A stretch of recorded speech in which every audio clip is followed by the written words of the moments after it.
Hello, everybody. This is Dr. Richard Smith, the Chairman and Executive Director of the Foundation for the Study of Cycles. Thank you for joining us today. And we are very excited to share with you some fantastic content today with our special guest, Jay Kaeppel. Jay, welcome. Hello, how are you, Richard? I'm doing great, thanks. It's great to have you. Thank you. I appreciate I've been following your work through Sentiment Trader, where you're writing today. Right. But you've been in this business for quite a while. I had hair when I started, so I'll tell you something. Yeah. So, and you're particularly interested in cycles and seasonals, which I don't know if I mentioned it, but I actually built seasonaltrader.com. Oh, okay. With our fellow foundation board member, Jake Bernstein. Okay. So seasonals were one of my first entries into the markets. And in about 2001, I started being mentored by Jake, and I learned about seasonality. And I eventually ported the Seasonal Trader software from a DVD to the internet. And that was my first financial technology project. So anyway, I've been involved with seasonals for a long time, and so I'd love to just hear a little bit more about how you got interested in seasonals and cycles. Sure. Well, actually, you know, truth be told, the story of how I got into seasonals is kind of embedded in the second seasonal trend that I'm going to show. Okay. All right. So we'll get to that. For now, I will say that the way that I use seasonals, I look at investing and trading as the key to success is finding an edge and repeating it over and over, which makes seasonals and cyclical things perfect for that, things that happen over and over. Indeed. When I used to seminars, teach trading, I would ask a question. I would say, who's ever used technical analysis to find a trade? And of course, everybody raised their hand. Mm-hmm. Who's ever used fundamental analysis to find a trade? And most people would raise their hand. And then I would say, well, who's ever used a seasonal trend to find a trade? And typically it was me and like one other guy in the back who wasn't sure if he wanted to raise his hand or not. And the point that I made was, if you were looking for an edge, where are you more likely to find it? Where everybody is looking, technical, fundamental, or where it's just me and that guy in the back in the seasonals. And that turned out to be a good avenue. Great point. Leads to a good question, but I'll save it for the end. So why don't we go ahead and just get right into it? Because I know you have a lot to share with our audience today. So if you're good to go, let's jump into it. I'm sure there'll be questions along the way, and we can chat a little bit at the end too. So okay, can you share your screen, Jay, and we can just turn off our cameras for now. And then when we get back, we'll turn on our cameras, but take it away. Okay, we start with the shameless plug. That's the book I wrote a while back, Seasonal Stock Market Trends. So you need to, I don't think you're quite sharing your screen yet. Oh, really? So hit share screen and share your presentation. And then also at the bottom left of your screen, hit stop video if you can. Oh, share. Okay, hold on. How about now? Got it. Okay. And now if you want to hit stop video, at the bottom left of your screen, then it'll. No. You see that? No, you don't see it. Go back to Zoom. There you go. Okay, are we good? We're good. Take it away. So anyway, like I said, the shameless plug, that's a book I wrote a while back. The interesting thing is I've learned a lot since I wrote the book. So where I started, and Richard, what you first read from me at Sentiment Trader was something about a 20-year cycle. So it kind of goes like this. Every 20 years, the first 2.5 years of the decade, when a decade starts with the presidential election year here in the US. So we are in this cycle right now. Mm-hmm. And basically you see it right here. It started at the end of 1899 through the middle of 1902 and then progressed every 20 years. The current period started at the end of 2019 and will last through the middle of next year, 2022. And what we see here is the periods up till now, and then the price change for the Dow Jones Industrial Average during these periods.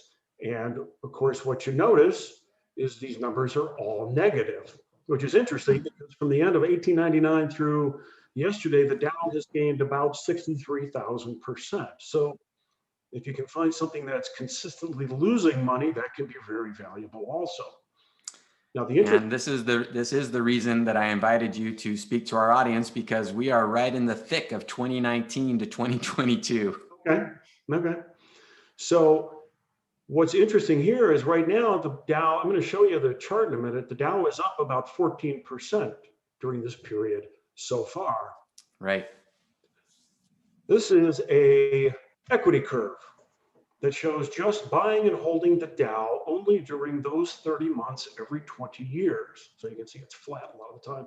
And the picture kind of speaks for itself, right? I mean, that's a pretty consistent downtrend. Although so the gaps are the 18 years, between the 2.5 year periods, right? And the wiggles are each 2.5 year period from the December 31st to June 30th. Got it. And if you look at the far right, basically what you see is the down was the COVID sell-off, and then the up was the big rally we've had since then. So here's the chart. You can see December of 2019 where it started, the big sell-off, followed by the big rally, and that's where we are right now. So we've got until June 30th for the market to get back down below where it was. Now, one of two things is going to happen. Either this is going to be the first time where this cycle shows a gain during this period, or something bad is going to happen in the market.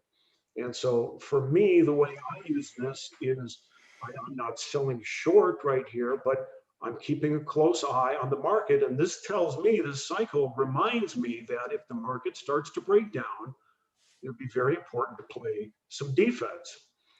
Now, when we look at previous cases that are similar, so 1899, you see the first part of the first year, it was down, the market was down, then we had a big rally, followed by a sharp decline. Now, this red arrow is kind of where we are now in the current cycle.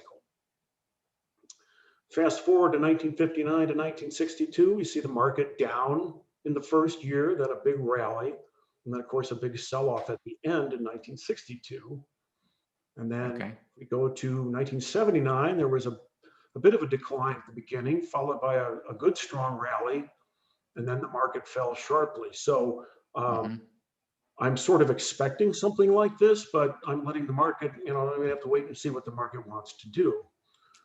In terms of looking at it on a month-by-month basis, what I found is the most likely periods for trouble would be August through October of this year, and then April through June of next year. So again, if the market starts to break during those timeframes, my idea is to play very strong defense at that point. And are those time frames periods of seasonal weakness? Is that why you've identified them as potential danger points? Looking like at that 30-month period on a month-by-month basis. January of year 0 is month 1, and June of year 2 is month 30, and just looking at those months. Month-by-month basis, those are the weakest periods typically. So you're taking a seasonal average of each of those 2.5 year periods over the past 100 years. That is correct. Yes. Got it. Okay, great. So could there be trouble in the market in the year ahead? It's certainly possible from what I've seen here. That starts a new trend. And this is where I started with seasonal trends, as I'll explain in a moment. So basically from September of year 2 through March of year 6. So if we go back to 1902, we're talking about September 30th of 1902 through March 30th of 1906, and then progressing every 20 years. Okay. When I first started out, I wanted to learn a lot, so I would go to the library and write everything down.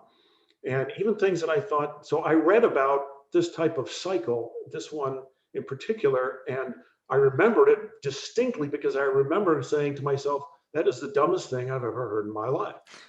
It made no sense to me that something that happened 20 or 40 or 80 years ago would be at all relevant to today, but Yeah. wrote it down. So, so here's, the periods. The next cycle period starts at the close on September 30th of next year and extends all the way through the first quarter of 2026. Mm-hmm. Under the category of a picture's worth 1,000 words, here is the equity curve from holding the Dow only during these periods. So at the far left, you see the 1902 to 1906, 22 to 26, so on and so forth.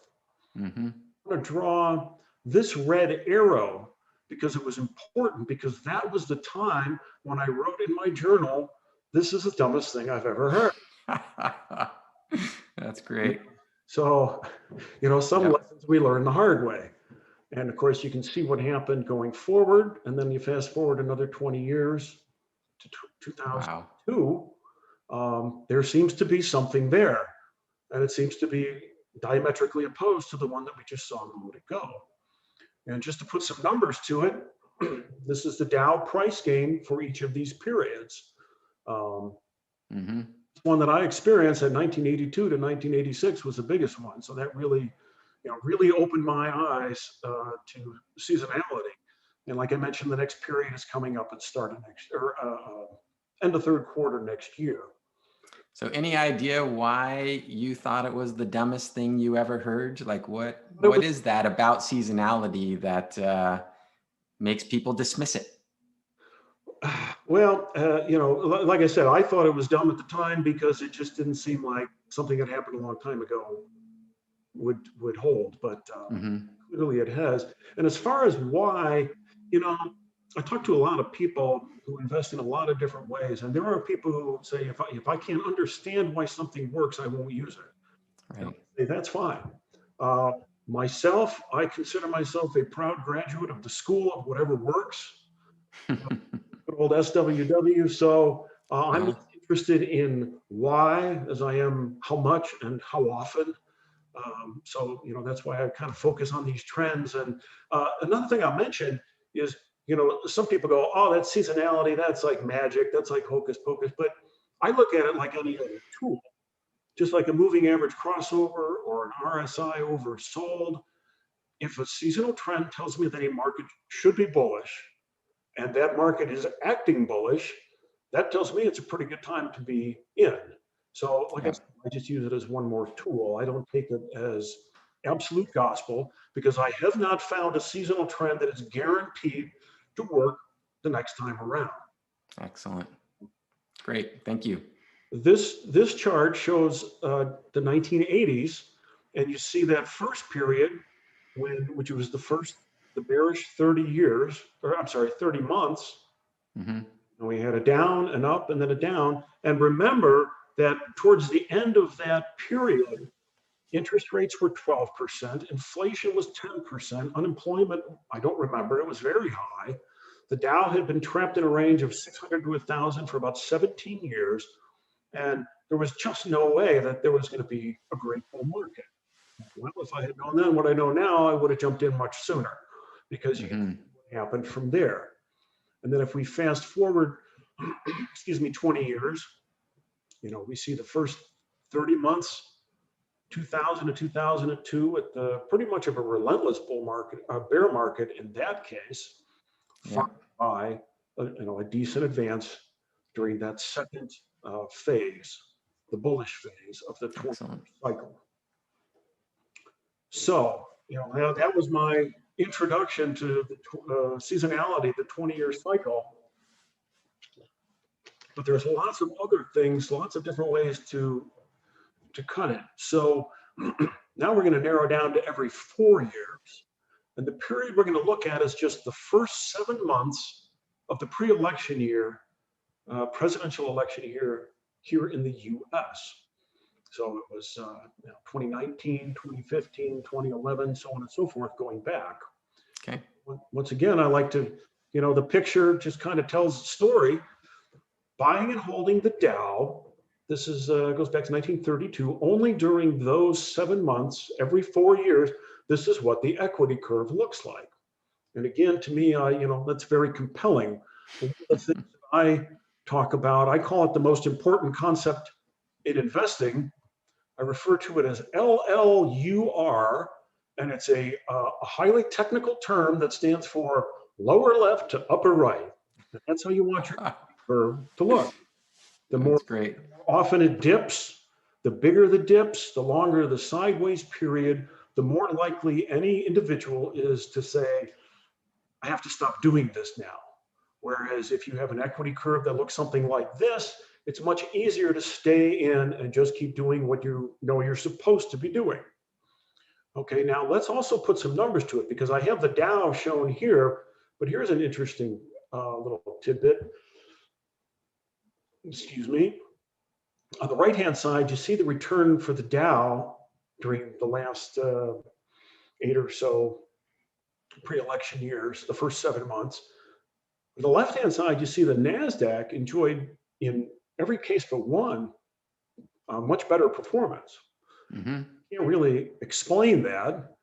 But once again, myself, I'm not so much interested in the why. What I'm doing is what I would do is I would write down on December 31st, 2022, I'm going to want to keep close track of the NASDAQ 100 index, because there seems to be a decent chance that that's going to be a very strong performer over the next 7 months, especially compared to some of the other indexes like the Dow. Can you go back to the previous chart for just a minute, Jay? So again, this is, you're only in the market 7 months out of the 4-year period. Correct. Okay. Flat periods are the 41 months that you're waiting for the next cycle. Do you know how much of what percent of the gains that represents of the total Dow gains over that period? That's the cumulative percentage gain. Yes, the numbers on the left. Right, but how much would the Dow have been up overall if you had just bought and hold? I don't have that number in front of me. Not sure. It would Okay. be higher. I mean, you know, it doesn't necessarily beat buy and hold, because the market can go up a lot of the time in the other 41 months. But, right, but it's got a much better reward risk ratio.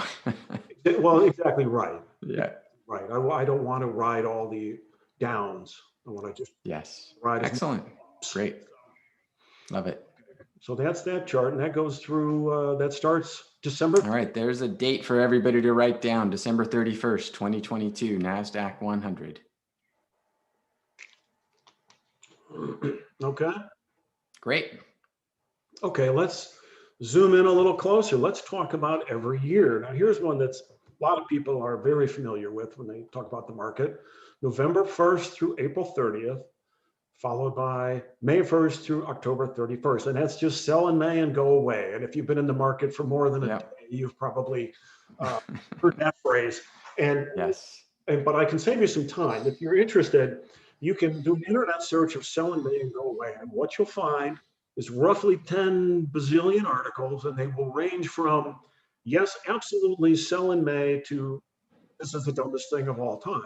Okay. So what I like to do is, once again, show the chart, or the charts in this case, and people can kind of make their own opinion, form their own opinions. So this is the cumulative growth holding the Dow November 1st through the end of April every year. This goes back to 1950. And once again, we see that kind of that LLUR overall. There is some volatility along the way. 2008, 2009 bear market, it got hit. It was long last year during the COVID sell-off. But big picture, the chart slopes upward to the right, and the return 12,800%. And so the obvious question is, how does that compare to May through October? Well, the short answer is it's better. How much better? Well, here is an equity curve, the cumulative gain, price gain, holding the Dow only May 1st through October 31st. And what you see is kind of a roller coaster. But what's the net result? It's 27%. So in other words, if you had put money in a T-bill or a treasury note or something, it would have sloped gently upwards to the right, and you would have made more than 27%. Now, part of the reason that a lot of people don't like sell in May and go away, or they talk badly about it, is if you started in this business about 12 years ago, you've seen the market go up, up, up during May through October. So the problem is recency bias. People go, wow, it goes up every year at that time anyway. But what we can see here quite clearly is it doesn't do that all the time. Within every decade, there are periods where it gains, periods where it loses. But the real point, again, is really reward versus risk. You don't have to choose, but if you were going to choose, the obvious question, would you hold November through April, or would you take your chances May through October? Hopefully, you would say November through April. Yep. So that's kind of the picture on sell in May and go away. You can make money in the market during this time frame, but it's going to be when the market is weak, it shows great weakness, and there's much danger. Excellent. Okay. Let's keep zooming in. Let's go to every single month. Okay. We're going to talk about the last 4 trading days of the month, whatever those days are, and the first 3 trading days of the next month. So we're talking about a 7-day holding period, the same 7 days every single month, only being in the market during that period. So holding the Dow, this chart goes back to 1933. This is the equity curve for holding just during those 7 days. This is one of the craziest charts I've ever seen. Two things that jump out. Number one, obviously, is the LLUR nature of the chart. But the other thing that I do want to mention, that the difference between studying cycles and actually investing, actually trading, if you look down at the bottom, somewhere just past like 1997, and then you look up at the blue, you see a big down. And if you really look closely, there are some periods where the market takes a pretty decent hit. Not huge, not a 30% drawdown or anything like that. But the point is, you still have to ride it. You still have to believe in it. You still have to come back the next month and make the next trade, even if the last 3 months were down. And that, no matter, like I said, this is a beautiful chart, but when you're in the moment, you can get 3 to 6 months where it looks very terrible. Right. And you still have to stick with it. So let's compare this. So let's say we didn't want to hold these 7 months. We wanted to be in the rest of the month. Better or worse? What do you think? Well, as it turns out, it's really not good at all. Wow. Now, That's net, unbelievable. That's unbelievable. 56%. So it's one. Okay, I'll go ahead. But here's one thing to note. Most of the drop came during the 1930s. Since 1980, it's essentially flat. So if all you did for the last 80 years was invest in every other day but those 7 days, you've made no money. You're going to die a very stubborn person. Let's put it that way. Die as a stubborn person. Yeah. But again, if you look closely at this chart, you will see periods where the market performs very well. And so there are times when you would say, well, wait a minute, I should be in the market. But if you were doing only this, the discipline part would be to say, no, I'm just going to be doing what I'm supposed to be doing, which is being in the market those 7 days. Okay. Yep. So that's every month. One of my favorite quotes about markets is from Cliff Asness, the founder of Advanced Quantitative Research, where he says, I used to think that investing was about genius. Genius is still good, but more and more, I think it's about doing something reasonable and sticking to it with fortitude through the tough times. There you go. Yeah, that's coming from the guy who convinced, Eugene Fama up there at the University of Chicago that momentum was really a thing in the markets. Yeah, so that's exactly. He was a pretty smart guy. it's difficult to stay with something. Nothing works all the time. So now, like I said, there in the stock market, there's all kinds of different cycles, different seasonal trends, as you've just seen. Sure. One quick question from the audience here. Michael Bryden asks, is this kind of beginning of the month? Do you think it's related to the window dressing, the kind of quarterly window dressing that you hear about in the markets a lot? Probably. I think it's due, there's a phrase that I like that says money moves the market. And the way I've read it is there's always money coming into the market near the end of the month. Getting paid, especially nowadays with automatic investments and things like that, people never see the money. I think it's just a lot of money always comes into the market towards the end of the month and gets put to work during that time frame. Very interesting. Sometimes other things happen that overwhelm that demand, that built-in demand. And I think the proof of the pudding, I don't have the chart, but also days 9 through 12 have been bullish since about the 1980s. Okay, so if I drew a chart, you can picture this. Picture pretty much of a sideways equity curve for about 80 years, and then it starts sloping up, kind of like the last one I saw. So what changed? Well, IRAs. IRAs came into being in the early 1980s. So what was that? Built-in demand. People get paid the middle of the month and the end of the month. So now all of a sudden, for the last 40 years, there's built-in demand at the middle of the month also. So if you're writing notes, trading days 9 through 12 are also typically pretty good. Fantastic. That's all right. That's great information. Thank you. Now we're going to look at the bond market. Okay. Now I got this chart from Richard, you mentioned before, Sherman McClellan. His son Tom McClellan runs McClellan later, and fantastic work. Yeah, he's fantastic. Look, it says sources, Foundation for the Study of Cycles up there in the in the top of your chart. There you go. I never even noticed that. I've looked at this chart about 1,000 times. Well, there you go. Yep. Pointing that out. That's we love long historical data series.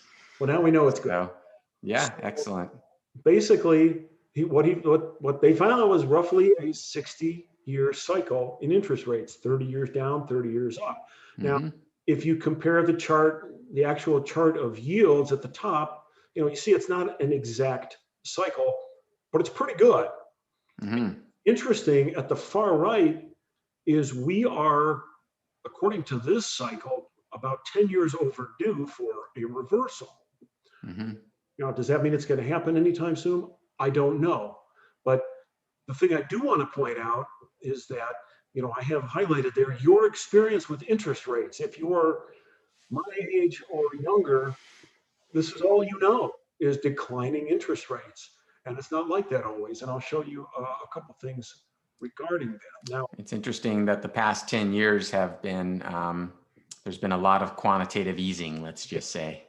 A lot of outside factors or a lot of outside influences on interest rates. Forcing rates lower. So getting back from cycle theory to actual investing, the point that I've been really trying to stress to people is, you keep hearing about a bond bear market. We're not there yet. But when that day comes, everything that you know about investing in the bond market is probably going to change, because people think, well, the bond market is reliable. It's always going up. All I have to do, and long-term bonds are great because they go up the most. And that is strictly a function of that decline that you see on the far right. Interest rates went from 15 down to less than 1. And that creates the bond, bond prices go up as yields go down and vice versa. They're also clearly from that chart at historic lows. Yes. 200 and what? 270-year lows, 280-year lows. Yeah. Woo. Yeah. So one thing that I suggest to investors is a very simple indicator that I think is going to save people a lot of pain someday. what you see here, the blue line is the yield on the 10-year Treasury note going back to 1900.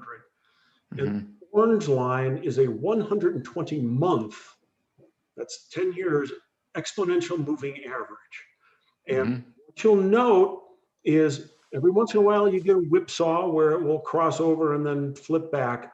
But over the long run, it does a really good job of keeping investors on the right side of the bond market. So for the last almost 35 years, with a couple of exceptions, very short, this has said, be bullish on bonds. When the day comes that this flips to the upside, and all of a sudden that blue line is trending higher above the orange, like I said before, everything you think you know about the bond market may be different. Long-term bonds will be, if you have a duration of 20 years, that means if interest rates go up 1 percentage point, that bond is going to decline 20% in price.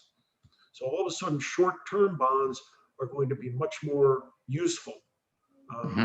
Rise, you can reinvest more quickly, and so on. So another look at a similar chart. So ticker TNX or $TNX, depending on the source, is the 10-year Treasury yield.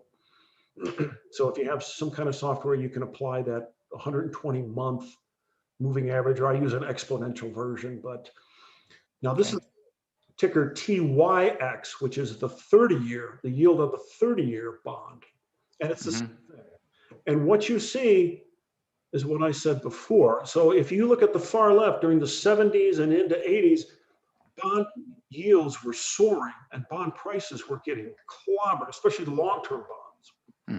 So by recognizing this, that it's above this moving average, you could avoid a lot of that pain.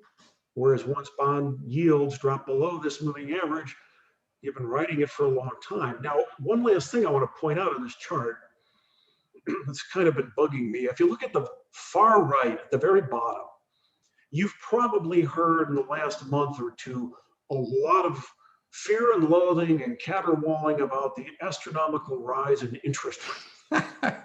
They're up 100%. Pretty humorous. It's up 100%. Oh my goodness. Well, it is from 1% to 2%. I have my choice between over on the left where it goes from 7 to 14, or 100%. I'll take 1 to 2. So my point is, you can use something as simple as this to filter out a ton of noise. I mean, so many things that you amen to that. Press and, oh my God, this is terrible. Well, someday, yes, it will be terrible. And an indicator, the one weakness of an indicator like this, it's never going to get you out at the bottom or the top of the market. You're going to have to wait for the crossover. And this is also an exponential moving average, because that is a heck of a good job turning back so like I said, trends. This one, and when that day comes, it's going to be a different game in the bond market. Excellent. Now, I wrote about this one last week. Interesting thing about the bond market, it has its own monthly seasonality, kind of a Jekyll and Hyde. So even though bonds have been in a bull market for a while, these charts look at ticker TLT, which is an ETF that tracks the long-term bond. It's only been around since 2002, so that's where the chart starts. But first, we're going to look at holding TLT trading days 1 through 9 every single month since it started trading in 2002. Okay. This chart right here. So what you did was even in this bond bull market, if you held bonds the first 9 days of the month, every month, again, you're a very stubborn person, because the results are very bad. So what does that mean for the second half of the month? Well, it's been those are trading days? Trading days. Okay. Stands for trading days of the month. Okay. And then here is every day after that. Oh my goodness. Got in on the close, trading day number 9, and then sold it at the end of the month. You see the results are, obviously very different. Now, it's like everything else I keep coming back to. there is a difference between looking at cycles and actually trading. So if you look at 2000, at the bottom, you look over between 2008 and 2009, there was a pretty decent sell-off during this period. And also on the far right, it's very obvious in the last couple of months that this thing has had a sell-off even during these last 10 days. So could this be a sign that maybe the end of the bond bull market is coming? It's possible. My point is not that you should trade this. My point is, if you were trading it, when the next cycle comes around, you have to take the next trade, even though you may not like the way that chart looks on the far right. Because once you have your methodology and you believe in it, the discipline is the key. So that is a few things on the bond market. So let's move on to the gold market. Now, there's a lot of noise here also about the gold market. The conventional wisdom, as I read it, is that the US federal government is printing so much money that we're guaranteed to have soaring inflation. Therefore, gold is going to soar. That may happen. I can't, I don't know. Hasn't happened yet. But what I do know is that there has been an 8-year cycle in gold since it started trading real in 1975. So the first period on this chart is just the first 2 years of data. But then if you go down to the second line, if you bought gold December 31st, 1976 and sold it 4 years later, that was the big inflation. Remember, the inflation went to about 12 or 15%. And then go down 2 more lines, 4 years, so 8 years later, and 8 years after that, and so on and so forth. And you can see the difference in performance during each alternating 4-year period. Now, 04 to 08 was kind of a different one because there was a huge gain. So it's not perfect, but so far everything on the left-hand side is black, and most of the ones on the right-hand side are red. And once again, and so you see the question mark. So we are now in the unfavorable part of this 4-year cycle. So does this mean that gold is not going to go up? Well, that's not what I'm saying. I'm just saying it's going to have to fight the cyclical headwind in order to do so. And once again, I like to draw the chart. So buying and holding, what I mentioned before. So if you go back down to the lower left, end of 1976 through the end of 1980, gold soared, and then you can see each alternating 4 years, and the cumulative gain, a little over 3,000%. Okay, and once again, LLUR. If you're trading something like this, it's pretty easy to go, okay, things are going well. I'm just going to follow my trade. I'm not going to second guess. Most people get in trouble. Now, if we shift over to the unfavorable 4-year periods, the results once again kind of speak for themselves. Instead of a 3,000% gain, we've got a 66% loss. Once again, that's inclusive of the 100% gain there in 06 to 09. That's correct. And you can see. So, yeah, even with that gain, and then at the very far right, for all the noise and all the talk about how gold is poised to soar, for the record, I have a small position in gold and gold miners just because, but I don't know what to expect. But you can see since the first of the year, that little blip down, gold hasn't really done anything. Well, it's been down about 9 or 10%. So that's kind of where we're looking at in the gold market.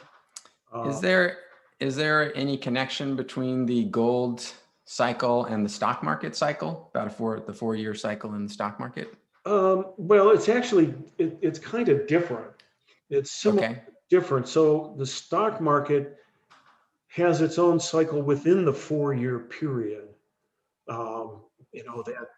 That pre-election year, there's different parts of the 4-year cycle for stocks that are more bullish. Even if you just were simple as year 1 and year 2 versus year 3 and year 4. Year 3 and 4 over time have outperformed by quite a bit. With gold, it's just the full 4-year cycle alternates.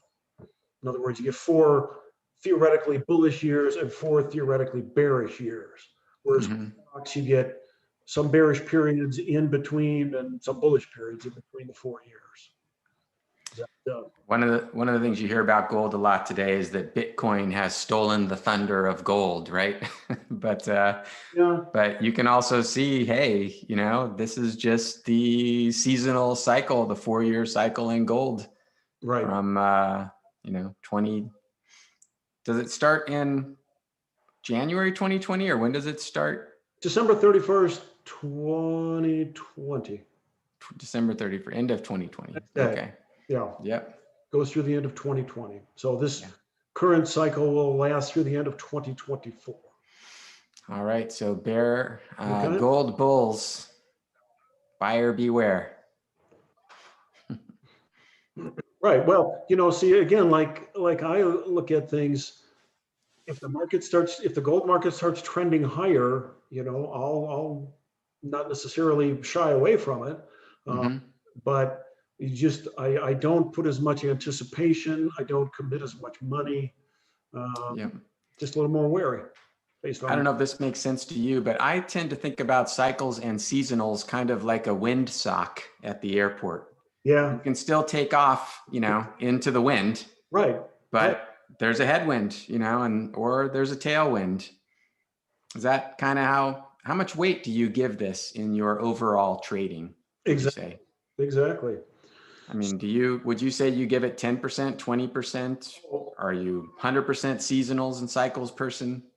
It's a part. It can be anywhere from 75 to 25 for me. There's nothing that I really do that's 100% seasonal, because I find risk control is also part of it. So, but like I mentioned before, in most basic terms, if I have a strong bullish seasonal cycle that I'm comfortable with, and it comes to that period, and I see that market start to move higher, and that market is above its moving average, that's reason for me to be bullish and to have a position. What was the whatever works? School of whatever works. School of whatever works. There you go. All right. WW. Excellent. There's plenty of graduates. Yes, WW. Okay, so and when you're hearing about gold now, like I mentioned before, the conventional wisdom is they're printing so much money that there's bound to be inflation. And that may be true. I have no idea what comes from $29 trillion of debt. I'm guessing it's not good, but this chart is the 12-month change in the consumer price index as the proxy for the rate of inflation going back to 1914. And you can see part of the reason bond yields kept falling and falling and falling all those years is there hasn't really been much inflation. The blue line is inflation. The orange line is the average, which is about 3.2%. Okay. And so everybody's talking about soaring inflation. Here's what I've found. Here's my advice to anybody. If you want to sleep at night, forget all the talk about inflation and just keep track of the numbers. Okay. If inflation gets above 4%, or if it gets below -4%, which is deflation, which if you look at this chart, you see that on the far left, which actually is much worse because the economy kind of swirls into the abyss, but I don't think we need to worry about that. So this next chart, this is a cumulative price gain for the Dow going back to 1914. As long as inflation is less than 4%, but greater than -4%. So it's staying within the plus or minus 4% band. Yeah. So, again, if you look at this chart, I don't have a pointer, but we can see your cursor. You can see 5% and -5. So as long as it's below 4 and not below -4, we consider inflation to not be an issue. And this is just the CPI, the Consumer Price Index? price index, 12-month rate of change. Now, also okay. Technical note. So this number comes out around the middle of the month for last month. So here's the way I use it. So middle of March, the number for February comes out. I wait till the end of March to assess it. It's just, there may be better ways to do it, but it's like, I never know when that number's coming out, and I don't want to base my trading on waiting for a inflation number every day. So I just say, okay, at the end of the month, I'm look at where inflation is essentially at the end of the last month, because that's the February number. Okay. But got it. So great. Okay, good little tip. Thanks. Yeah. So as long as inflation is not soaring or we're not in deflation, here you see the return. And again, this is, there's a lot of volatility along the way. You're in the market most of the time. But here's the point. The next chart shows you what happens to the Dow when inflation is either above 4% or less than minus 4%. Better or worse? Can't get much better than that. We can probably all guess, right? Yeah. So here's the chart. Now, a couple things to note. That huge drop, deflation. That was the onset of the Great Depression. Because during that time, when you have deflation, prices come down. So people say, well, I'm not going to buy. I'm going to wait for prices to get lower. So demand falls, so on and so forth. It swirls into the abyss, as I mentioned before. But we're not really worried about that. Now, going from there, sometimes the market is up when there's inflation. But interesting thing to note, the last drop that you see at the far right, 2008, everybody talks about the housing bubble and the financial crisis. But what people don't really remember, that was also a factor, is we had a whiff of inflation back then. Remember, gold was soaring, crude oil was over, I believe it was over $100 a barrel. Everybody kept saying it was going to 150. And I think that was a factor also. During the big down drop during the late part of 2008, we were also in an inflationary environment. So just this one simple number at the end of every month, can save you a lot of pain in situations. Fantastic. So then is inflation. Okay. And then this is more market related. But I like to touch on it, kind of pulling a few things together. So an economic recession is the economic equivalent of jumping out the window. Okay. The price to earnings ratio tells you what floor you're on at the time you jump. Okay. So if the PE ratio is low, you get a little bear market. If the PE ratio is high, you get something worse, get a bigger drop. Okay. So the Shiller PE ratio, I won't even get into the calculations, but you see it here going all the way back, and you see it goes up, it goes down, and you can draw overvalued, undervalued. Here's the thing you need to know about this number. This is not a timing tool. This is a perspective tool. In other words, like I said, it tells you what floor you're on. It doesn't tell you when to sell. The market's been quote unquote overvalued for most of the last 20, 25 years. Okay. So you would be out if you were afraid of overvalued markets. Still, there's value to this. Let me show you. 1929, we see the PE ratio peaked above 30, was followed by the Dow declining 89% in a matter of years. Now, I'm not saying that's going to happen again, but that's what happened in this one instance. In other words, you were high up in the building and you had a long way to fall. Yes, and you did. Excuse me. So let's fast forward to 2000. Now, again, I talked about the difference between a timing tool and a perspective tool. I don't know if you can see my cursor, but we can. 1995, I'm sorry, you said you could? Yes. Oh, okay, great. So 1995, the stock market broke out to a new high, and people were like, oh, that's great. But then a lot of people started saying, oh, this market's overvalued. It's overvalued. Well, it just kept going until it reached this peak in 2000. So what Yep. happened from there? Well, it wasn't the Dow this time, it was the NASDAQ 100. In a little over 2 years, it lost 83% of its value. So we have 9% decline. We have an 83% decline.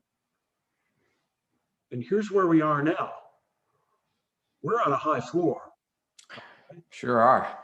So should this scare, somebody says, well, should this scare me? I said, it should make you alert. Okay. So the way I use this, like I said, I'm actually, believe it or not, I'm bullish the market right now, just because the indicators I follow are net bullish. The trend following I follow is net bullish. Yep. The sell in May is net bullish for now, for a short while longer. So given that, as a disciplined investor, I have to say, okay, I'm in the market. But what this tells me and should tell you is if you see the market start to break down. And the simplest way to track this is you look at the Dow, the S&P, the Russell 2000, and the NASDAQ. If they break below their 200-day moving averages, you need to play defense. That's my opinion. Based solely on this. That's my opinion too. Yeah, I definitely have to be alert. Decline. We could clearly in law enforcement and military, I think they call it situational awareness.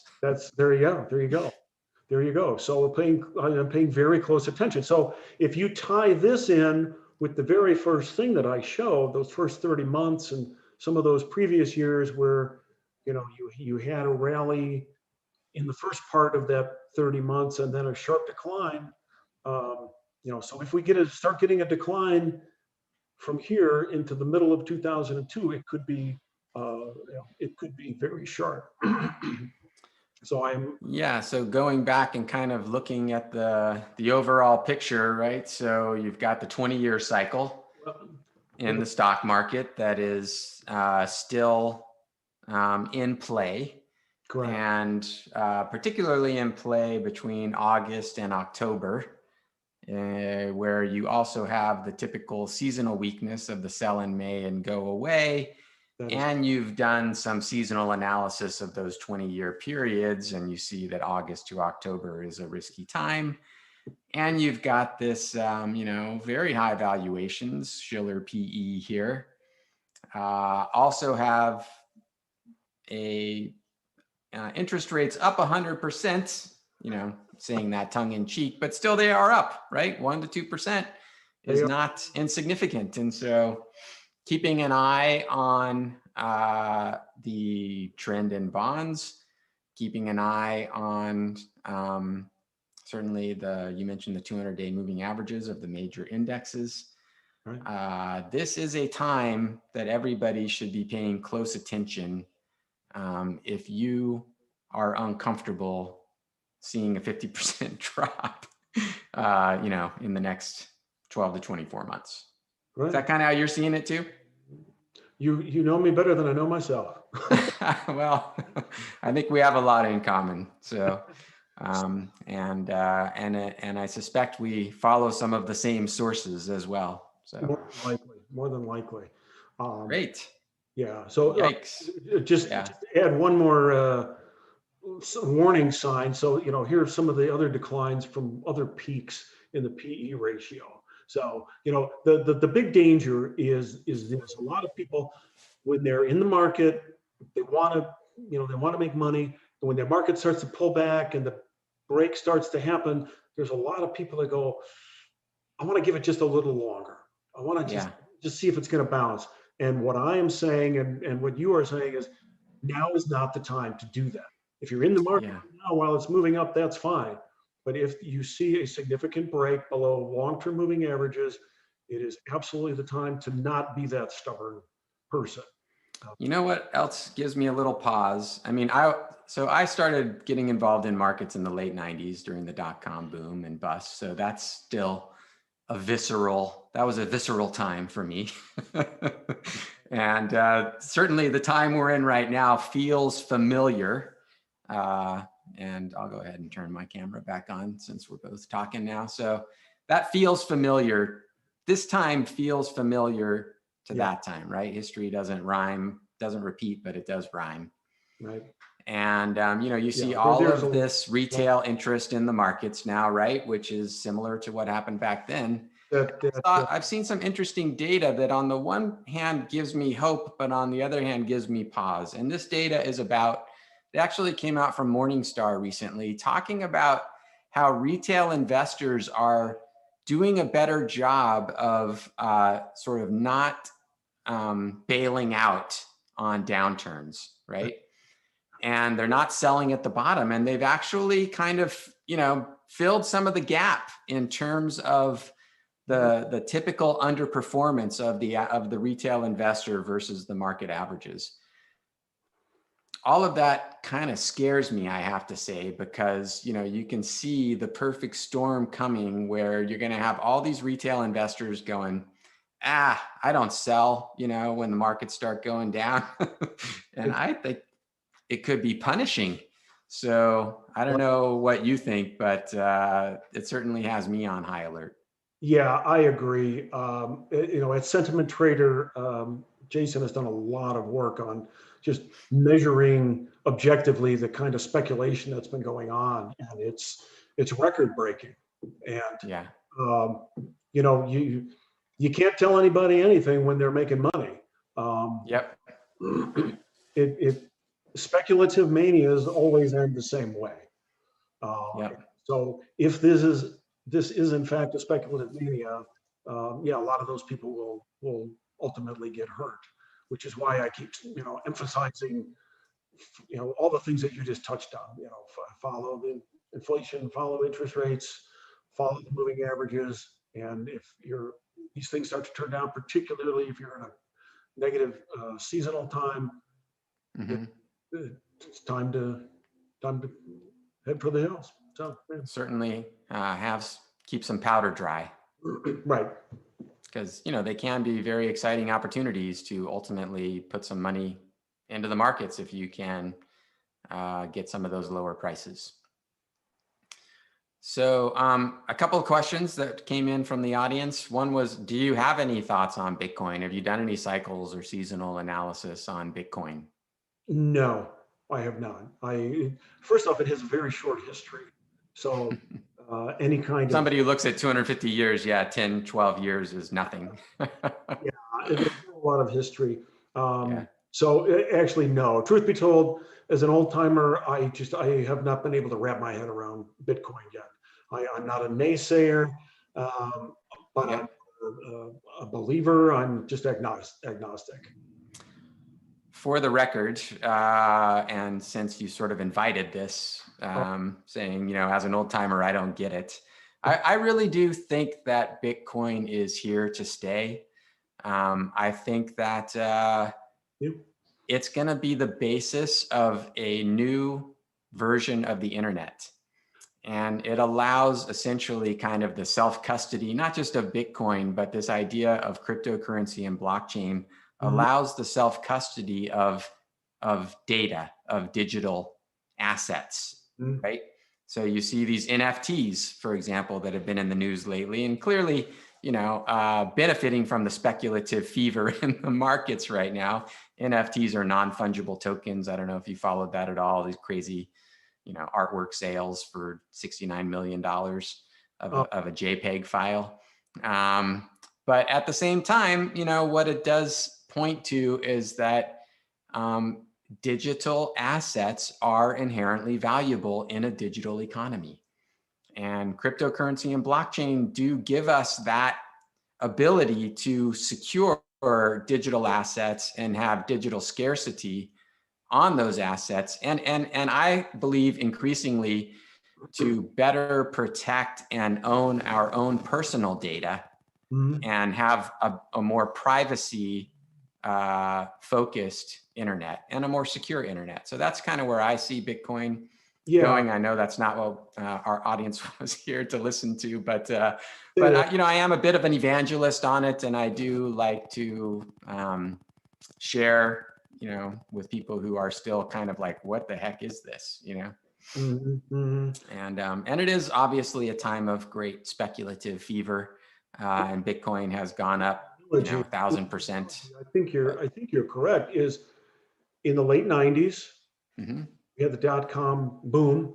Everybody knew the internet was real. It was here to stay. It was going to be the bedrock of something. Yep.